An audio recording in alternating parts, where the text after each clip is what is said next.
Hello students, I am your business studies teacher Navdeep, and in today's video I will explain you meaning and types of working capital and factors affecting working capital.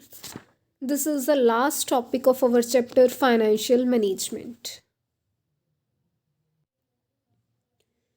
We can call working capital as short term investment decision also. In my previous video I have explained you the meaning of fixed capital. This is opposite to that capital. Fixed capital is used for long term, while working capital we will use for short term. So that's why it is called short term investment decision. तो working capital का meaning क्या होता है? Working capital relate करती है short term के साथ. Within 1 year ये यूज़ की जाती है for 1 year. Working capital two type की होती है. One is gross working capital and other is net working capital. Gross working capital में तो जितनी भी करंट असेट्स होती हैं उनमें जो भी पैसा इन्वेस्ट किया जाएगा वो सारा आ जाएगा. ग्रॉस वर्किंग कैपिटल का मतलब होता है वो वाली इन्वेस्टमेंट जो सारी की सारी करंट असेट्स में की जाती है. करंट असेट्स कौन कौन सी हो जाएंगी? Cash, bills receivable, prepaid expenses, inventories और बहुत सारी, जैसे डेटर्स हो गए, क्लोजिंग स्टॉक होता है, ये सारी आपकी करंट असेट्स होती हैं. तो इनमें जो पैसे इन्वेस्ट किया जाता है उसको बोला जाता है ग्रॉस वर्किंग कैपिटल. ये वाली जो करंट असेट्स होती हैं ये कैश में कन्वर्ट हो जाती हैं विद इन 1 अकाउंटिंग ईयर, इसलिए इन्हें करंट असेट्स बोला जाता है. Here are all examples of current assets are given in order of their liquidity. In order of their liquidity means कि पहले सबसे ज़्यादा जो लिक्विड असेट है उसे ऊपर रखा गया है. देन जो मिड लेवल की लिक्विडिटी रखती है उन्हें मिड लेवल पे रखा गया है. जो सबसे लेट लिक्विड में कन्वर्ट होती हैं, कैश में कन्वर्ट होती हैं, उनको लास्ट में रखा गया है. Then second type of working capital is net working capital.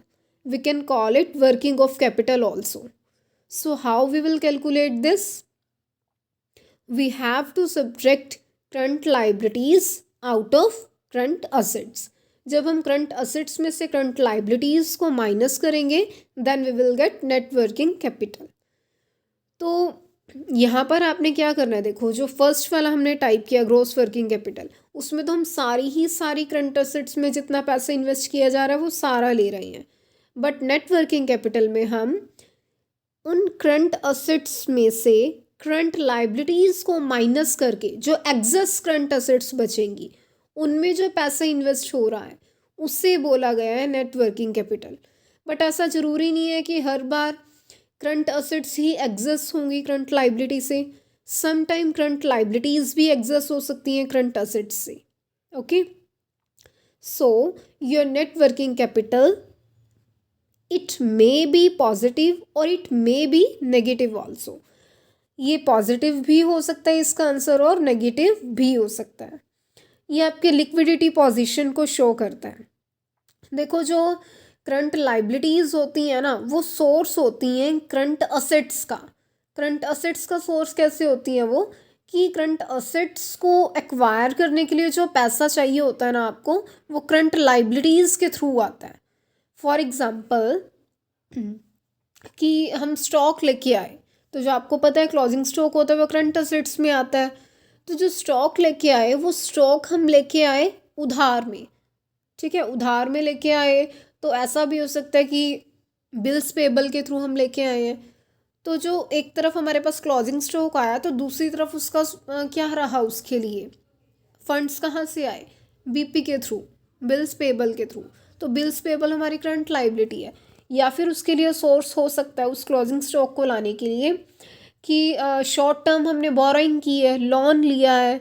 ठीक है, या फिर हमने डिवेंचर्स के थ्रू पैसा रेज किया है, या फिर जो शेयर्स थे शेयर होल्डर्स के थ्रू हम लेके आए हैं उसको. तो ऐसा हो सकता है. जो करंट लाइबिलिटीज़ होती हैं वो सोर्स होती हैं करंट असेट्स को बिजनेस में लेके आने का. If current assets are in excess from current liabilities then net working capital will be positive, and in inverse situation it will be negative. Now I will teach you factors affecting working capital. So first factor is nature of business, कि business का nature कैसा है. अब देखो, अगर business का nature ऐसा है कि वो एक ट्रेडिंग कंसर्न है, ट्रेडिंग कंसर्न मीन्स जहाँ ओनली बाइंग एंड सेलिंग होती है, तो वहाँ पे जो ट्रेडर्स हैं वो कहीं से सामान बाय करके लेके आएंगे, देन उसमें थोड़ी बहुत प्रोसेसिंग जो भी करनी है वो करेंगे और देन उसको सेल कर देंगे.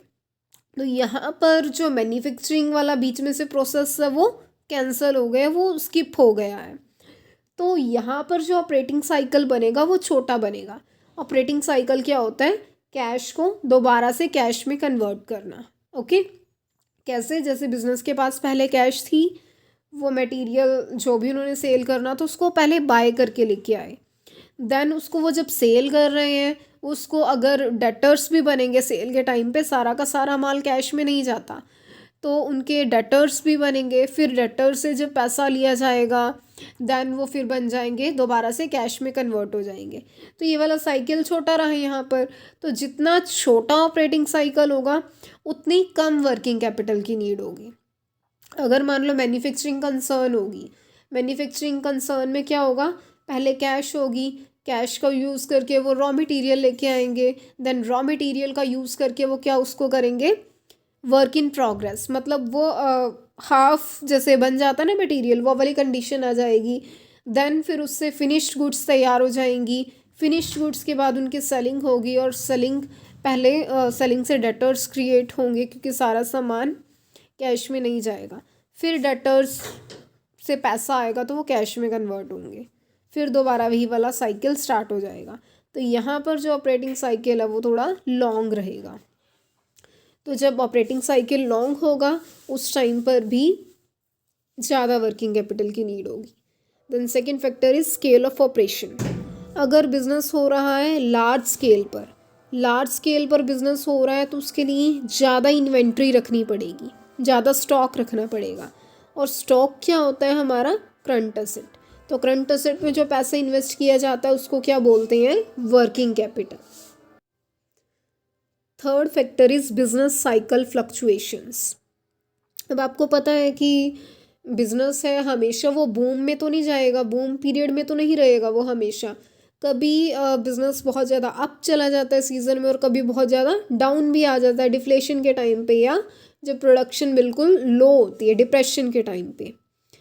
तो ये वाली जो कंडीशंस हैं ये भी वर्किंग कैपिटल की नीड को अफेक्ट करती हैं. अब देखो, जब बूम पीरियड है, सेल्स बहुत ज़्यादा हो रही हैं, सीज़न पीक पर है, तो उस टाइम पे मार्केट फ्लरिश कर रही होती है, डिमांड लोगों की बहुत ज़्यादा होती है. अब डिमांड को पूरा करने के लिए इन्वेंट्री भी चाहिए, प्रोडक्शन ज़्यादा होगा और स्टॉक ज़्यादा रखना पड़ेगा, और जब उस स्टॉक को बेचेंगे तो डेटर्स भी ज़्यादा क्रिएट होंगे. तो इन सभी नीड्स को पूरा करने के लिए, ये सभी हमारे करंट असेट्स हैं, इनमें हमें पैसा ज़्यादा इन्वेस्ट करना पड़ेगा. तो इस केस में बूम पीरियड के दौरान आपको मोर वर्किंग कैपिटल की नीड होगी. Then seasonal factors. अगर कोई बिजनेस ऐसा है जो साल में 6 महीने चलता है ड्यूरिंग सीजन, या जब भी उसका 2 मंथ या 3 मंथ जितना भी उसका सीज़न होता है, तो सीजनल टाइम में उनके बिजनेस के प्रोडक्ट्स की डिमांड ज़्यादा होगी, तो उस टाइम पर भी वर्किंग कैपिटल की नीड ज़्यादा होगी. Then technology and production cycle. अगर लेबर इंटेंसिव टेक्नोलॉजी है किसी बिजनेस में, लेबर इंटेंसिव टेक्नोलॉजी में आपको मशीनरीज़ पर ज़्यादा पैसे इन्वेस्ट करने की नीड नहीं है, बाय लेबर वर्क करवाया जाएगा, और लेबर को जो पेमेंट दी जाएगी वो आपको वर्किंग कैपिटल में से देनी है. तो लेबर इंटेंसिव टेक्नोलॉजी के दौरान आपको ज़्यादा वर्किंग कैपिटल की नीड होगी. एंड कैपिटल इंटेंसिव में आपको फिक्स्ड की ज़्यादा नीड होती है और वर्किंग कैपिटल की कम नीड होती है. और इसके अलावा अगर आपका जो प्रोडक्शन साइकिल है वो लॉन्ग है, तब भी आपको मोर वर्किंग कैपिटल की नीड होगी, क्योंकि जितना बड़ा आपका साइकिल रहेगा, जैसे मैंने आपको ऑपरेटिंग साइकिल बताया था, जितना वो बड़ा होगा उतना ही ज़्यादा आपको टाइम लगेगा डेटर्स को कैश में कन्वर्ट कराने में. 6 पॉइंट इज क्रेडिट अलाउड। अगर आप अपने कस्टमर्स को क्रेडिट लिबरल दे रहे हो, मतलब उनको खुला क्रेडिट, मतलब लिबरली आप उनको लिबरली आप उनको चीज़ें सेल कर रहे हो कि क्रेडिट पर जितना मर्जी आप उन्हें बोल रहे हो कि आप सामान लेके जा सकते हो, तो उस केस में आपके डेटर्स ज़्यादा क्रिएट हो जाएंगे। और डेटर्स में आपका पैसा इन्वेस्ट जो होता है, वो डेटर्स आपकी करंट असेट है। तो करंट असेट क्या होती है, उसमें आप वर्किंग कैपिटल इन्वेस्ट करते हो। तो जब आप क्रेडिट खुलेआम दे रहे हो लोगों को, तो वहाँ पर भी आपको मोर वर्किंग कैपिटल की नीड होगी। Then credit avail. अगर आपको क्रेडिट ज़्यादा मिल रहा है, ज़्यादा मिलने का मतलब कि जब भी आप रॉ मटेरियल परचेज़ करने चाहते हो, तो वो आपको क्रेडिट पर दे देते हैं सामान, उधार पे आराम से आपको इजीली सामान मिल रहा है, तब आपको ज़्यादा वर्किंग कैपिटल अपने पास रखने की नीड नहीं है। क्योंकि अगर नहीं भी होगी आपके पास वर्किंग कैपिटल, तो भी आपको उधार में तो सामान मिल ही जाएगा ना। और अगर आपको जो आपके सप्लायर्स हैं वो क्रेडिट पर सामान नहीं दे रहे हैं, तब आपको आपके पास वर्किंग कैपिटल ज़्यादा रखनी पड़ेगी। 8th point is operating efficiency. अगर फर्म की ऑपरेटिंग एफिशिएंसी बहुत ज़्यादा है, ऑपरेटिंग एफिशिएंसी ज़्यादा होने का क्या मतलब हुआ कि आपकी जो लेबर है वो बहुत ही इफ़ेक्टिवनेस के साथ काम करती है, बहुत ही एफिशिएंसी के साथ काम करती है, वो वेस्टेज नहीं करती, कम खर्चे पे काम करती है, तब आपको लेस वर्किंग कैपिटल की नीड होगी। 9th point is availability of raw materials. अगर जो रॉ मटेरियल आप यूज़ कर रहे हो वो ऐसा है कि वो आपको साल में 12 महीने आपको इजीली अवेलेबल हो जाता है, तब आपको ज़्यादा वर्किंग कैपिटल की ज़रूरत नहीं है। आप थोड़ा थोड़ा करके भी सामान ले सकते हो।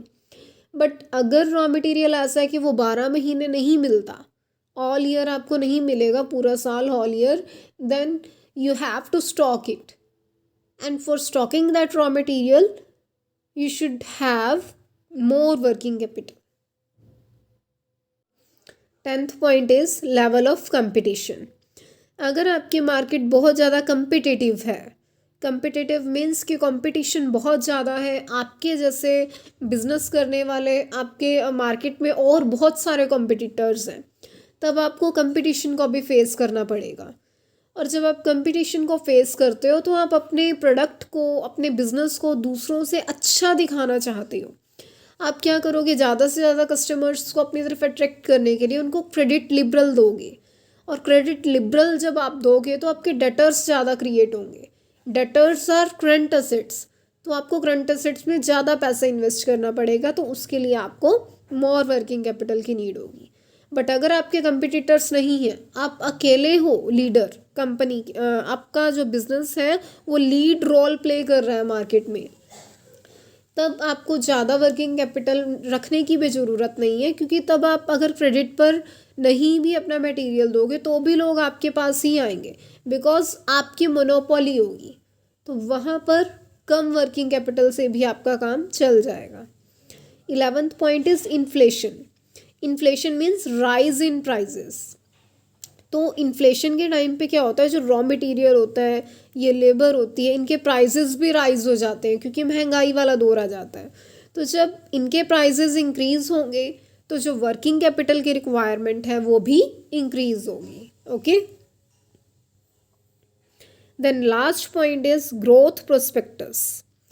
अगर जो फर्म्स हैं वो प्लान कर रही हैं कि वो डाइवर्सिफिकेशन करना चाहती हैं, वो अपने बिजनेस को एक्सपेंड करना चाहती हैं, तो ऐसे में क्या होगा, फॉर एक्सपेंशन उनको अपना जो प्रोडक्शन का स्केल है उसको इंक्रीज़ करना पड़ेगा। उसके लिए उनको ज़्यादा रॉ मटेरियल चाहिए होगा, ज़्यादा इनपुट, ज़्यादा लेबर चाहिए होगी, और ये सारी जो चीज़ें हैं ये करंट असेट्स का ही पार्ट है। इनमें पैसा ज़्यादा इन्वेस्ट करने की नीड होगी, तो आपको मोर वर्किंग कैपिटल की नीड होगी। Okay, so this is all for today. With this, your chapter number 9 financial management is complete today. In case of any doubt, you can comment me. Thank you. Have a nice day.